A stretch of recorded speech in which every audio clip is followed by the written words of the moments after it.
Ho Chi Minh City, Vietnam, as President Trump ramps up his bellicose rhetoric toward North Korean leader Kim Jong Un. Leaders and ordinary citizens across Asia are watching with various states of alarm, unsure which man poses a greater danger to their safety. In Seoul, the capital of South Korea, where the specter of a North Korean attack has hung over the population's head for decades, many say they aren't particularly concerned about the escalating threats coming from the North Korean government, which has long menaced its next-door neighbor. The metropolitan area of Seoul is home to 25 million people and remains vulnerable not just to a nuclear attack from North Korea but to a strike from the massive buildup of conventional artillery at the border just 35 miles away. Hung Ji-yoon, 28, an assistant marketing manager, said that the latest provocations don't worry her. North Korea has been threatening us every day, but we know from experience that the so-called potential threats didn't really cause anything, she said. I believe it's really similar to asking a Japanese person, how could you live with all the potential earthquakes? She said that Kim poses the greater risk to their safety than Trump because she believes the U.S. will ultimately act rationally. North Korea is a somewhat isolated country capable of making decisions that would seem irrational in our sense, which can bring devastating consequences, she said. Lee Sung-hoon, 28, a PhD candidate at the Korea Advanced Institute of Science and Technology, agreed that North Korea's chronic provocations have made him insensitive to rising tensions, but he added that as a dictator, Kim has the capacity to act with more autonomy than Trump. Kim Jong-un worries me a lot more, he said. Trump is warning North Korea of possible retaliatory actions for North Korea's threats and attacks. The president does have a lot of authority, however. He cannot perform such a big issue on his own. It worries me that Kim Jong-un's actions have been somehow much more impulsive than his father, Kim Jong-il. South Korean President Moon Jae-in, who was elected this spring on a promise to improve ties with the North, called on Kim to stop making threats, but he also offered to open a dialogue to help defuse tensions. After a meeting of South Korea's National Security Council on Thursday, the government said diplomacy was still on the table. The council decided to take active diplomatic measures to help ease tension while keeping the country's door for dialogue with North Korea, said Park Soo-hyun, the presidential spokesperson. North Korea's threat to develop a plan by mid-August to launch for ballistic missiles in waters near Guam, the U.S. territory in the western Pacific that hosts 7,000 U.S. troops, has alarmed not only that country's 160,000 residents but others in the region. In the Philippines, which could be vulnerable to debris from missile strikes by North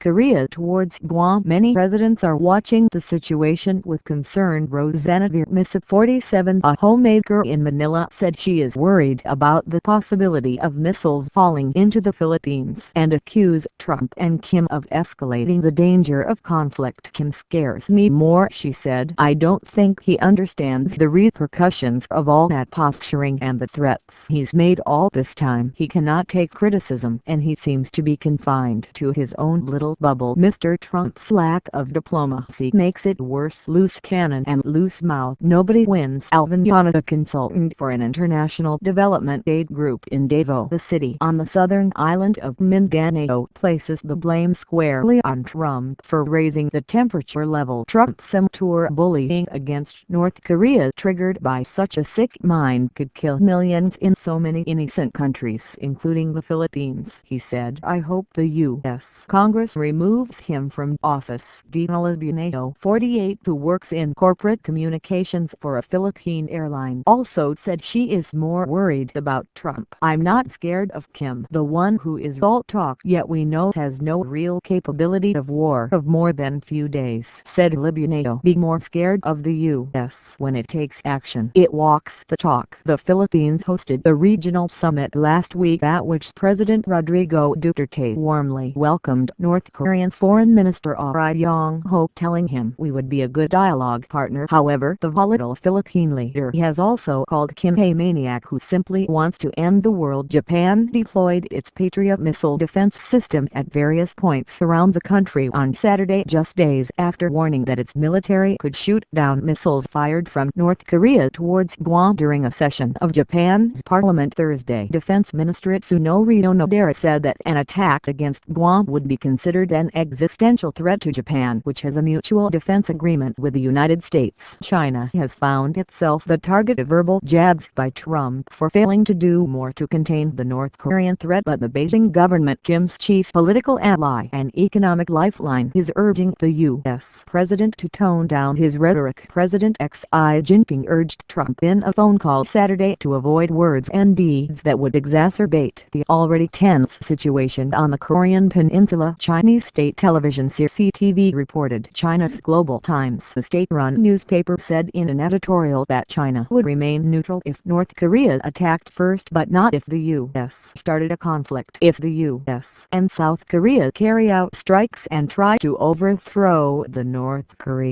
regime and change the political pattern of the Korean peninsula, China will prevent them from doing so, the editorial said. Other reaction around the Asian region was a mixture of wariness and confusion. In Ho Chi Minh City, Dang Nguyen, 26, an associate professor, said most people aren't discussing the threat of war breaking out in the region too seriously, but many are confounded by the impulsiveness of both leaders. Who's the bad guy? She said. It's interesting, the President of the United States and Kim Jong Un, and you're not sure who the bad guy is. It shouldn't be tough to figure out, but I can't tell.